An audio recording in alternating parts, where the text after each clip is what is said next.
What's up? I'm John Middlecoff, host of the GoLow Podcast. You can find it below in the description.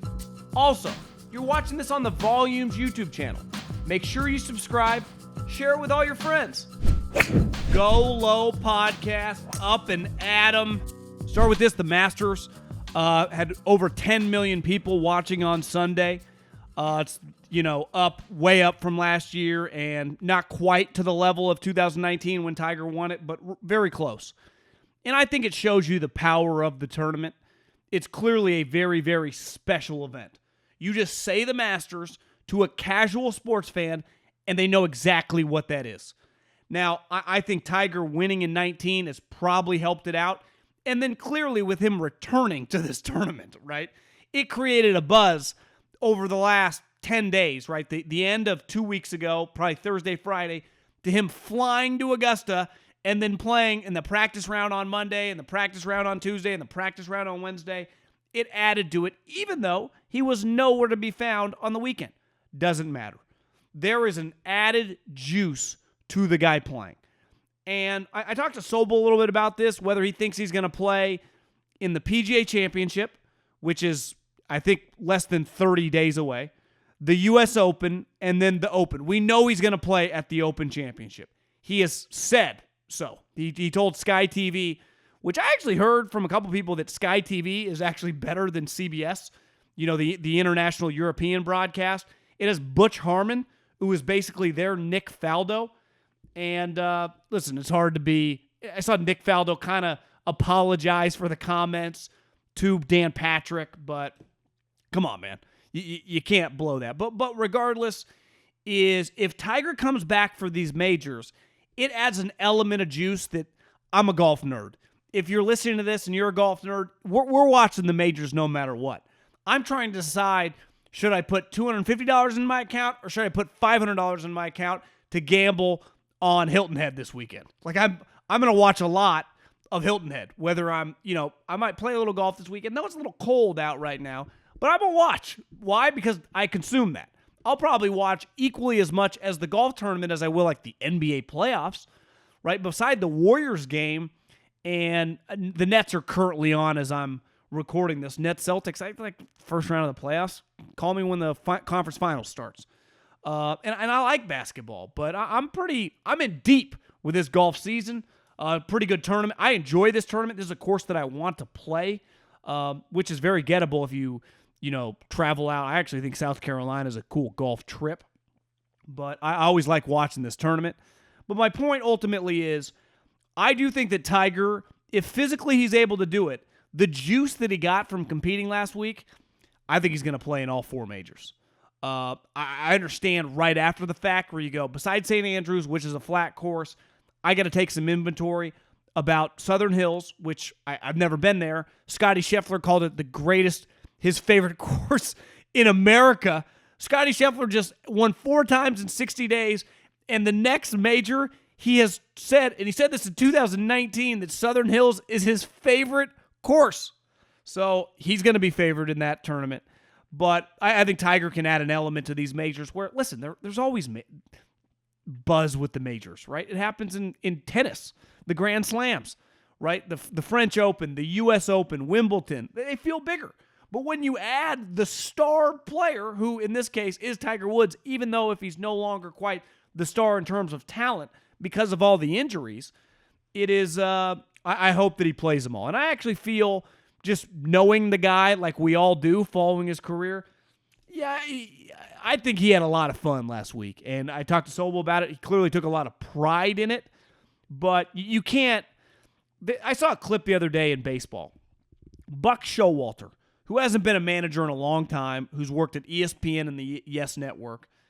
And listen, he's a baseball lifer. He's a baseball addict.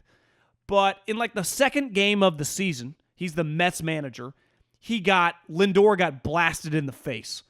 I think it hit his helmet, but by a Nats pitcher. And he went out there and he went Sparky Anderson.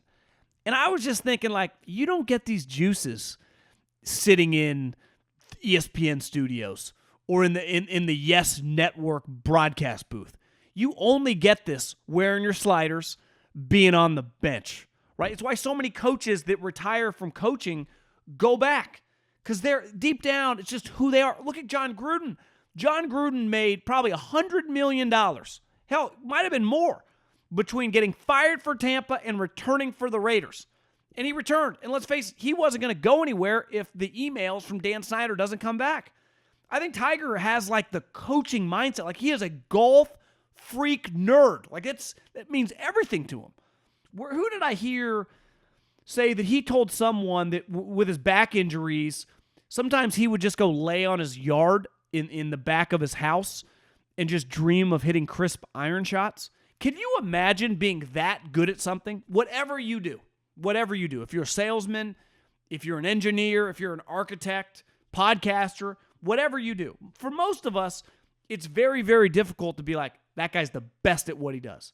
I would say the average, if you just anyone listening to this, including myself, if you ran into us and be like, who's the best in your industry? We'd rattle off like 5 or 6 guys, but it's really hard to quantify, right? Unless we're going up against Jeff Bezos or Elon Musk or Tom Brady, you're going to name several names. If you played golf against Tiger Woods and you go, who's the best golfer you ever played? That person's going to say Tiger freaking Woods. He was the best at what he did, and then it got taken away from him, some of it self-inflicted several times. And then he made this comeback, and the adulation and the excitement is beyond palpable. I mean, it doesn't get any bigger. He transcends sports, and golf for a long time was so niche, but football people care, basketball people care, everyone cares. Why? Because he's Tiger Woods. His fame to me has only been matched in my lifetime by an athlete, Michael Jeffrey Jordan. Not even Tom Brady, because Tom Brady's not international, right? There are probably some soccer stars, Ronaldo, maybe a Lewis Hamilton internationally that are enormous, but that's like Tiger. That's Michael Jordan. It's nobody else. Maybe Kobe had his moments. I wouldn't put LeBron on their stage. The other thing with Michael and Tiger, they became Michael Jackson level famous when the internet did not exist. If you become super famous pre-internet, to me, you are stupid famous.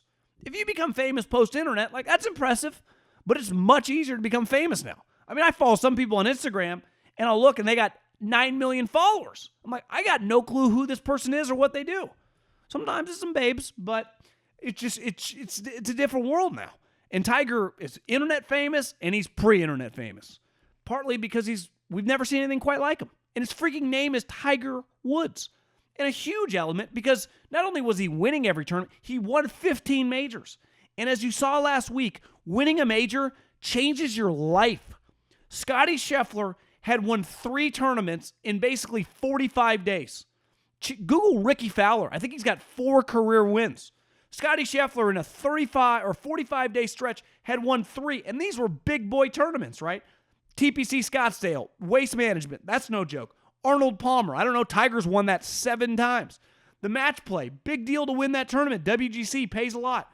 His career was, Scottie Scheffler's career, and he'd been on a Ryder Cup, he'd had a historic 6-month run.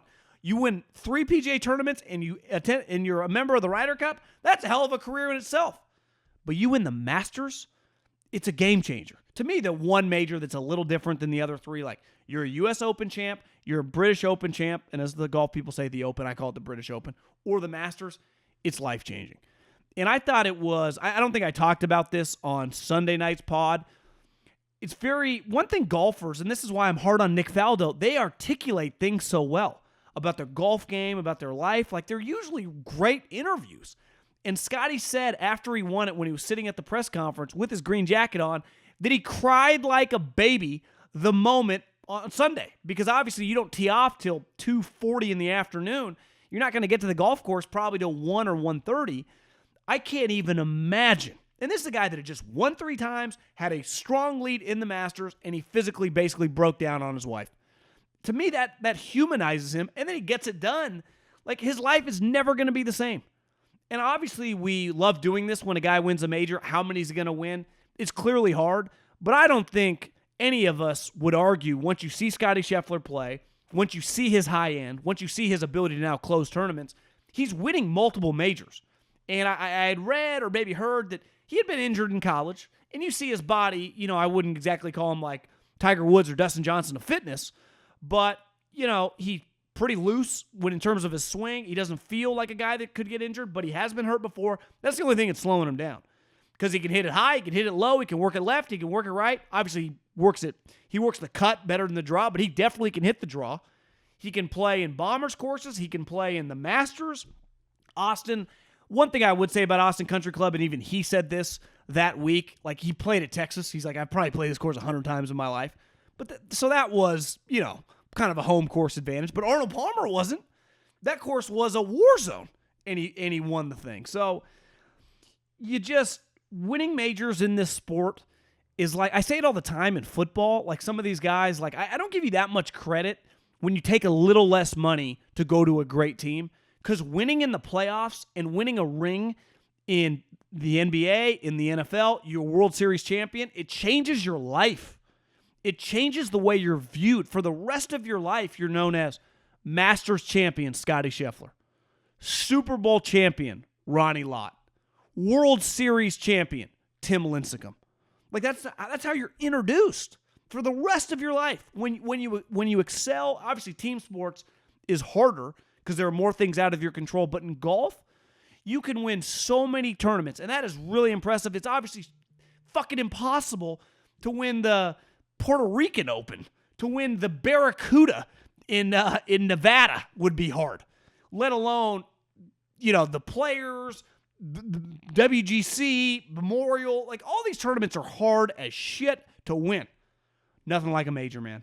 Nothing like winning a major. And specifically, to me, if I had to rank them, if you said, John, you get to be a pro golfer, how would you rank the majors you'd want to win? For me personally, it would be the Masters 1, the U.S. Open 2, the Open 3, and the PGA a pretty distant 4th. Like, I'm not trying to take anything away from guys that have won the PGA Championship because it's very, very difficult to win. And depending on the course that year, it can be very hard. I might rather be a Players Champion than a PGA Championship.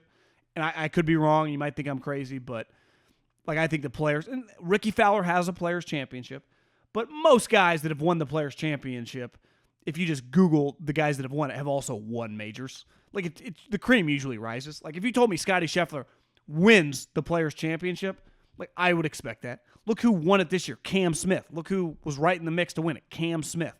Tigers, the Phils, a lot of great players have won the tournament. But I think we just look at them differently. We just period, point blank, end of story. I say the same thing about John Rahm. Before John Rahm was this elite talent, this elite guy. Then he wins Torrey Pines, the U.S. Open, and we just major champion. How many? Colin Morikawa. The moment that happens, I love Victor Hovland. The moment that guy, he's a stud. But we're going to look at him differently once he eventually gets over the hump. DeChambeau. DeChambeau went to a different level when he won at Wingfoot. He just went up 10 notches because it's that important in the sport. And the way the Masters was playing, that thing was a war zone. It was playing like a U.S. Open. The greens were crazy, the winds. It was an intense test for basically 2.5 days. And Scottie kicked the shit out of everybody. What a performance. What a moment. It's why, like JT, he's a major champion, but his one major championship is the PGA. But like last week was pretty respectable, right? It's why we speak so highly of Rory and Jordan. They have multiple majors, like multiple, right? U.S. Opens for Rory, the Open Championship, the PGA for Spieth, the Masters, the U.S. Open. Well, a little weird one at Chambers Bay, but he still did it. The Open against Kuchar. Like that's a big deal. It's like, I'm not just a major champion. I've won several. Think about Bubba Watson. It's like, no, he's not just a Masters champion. He's a 2-time Masters champion. Like ultimately, like Adam Scott, Sergio, great players, incredible careers. Bubba's got 2 of those bad boys. It's a mother to do it. And it's someone that's never even come close to playing at that level. But I think we all agree and acknowledge how impressive what Scottie was doing. But what he did last week was, you could combine the other 3 wins into one, and to me, they don't even equal the Masters. That's how impressive what that guy just pulled off. And to see him get emotional about it, and just a lover of sports and lover of winning big things, cool to watch, fun to watch. Thoroughly enjoyed it.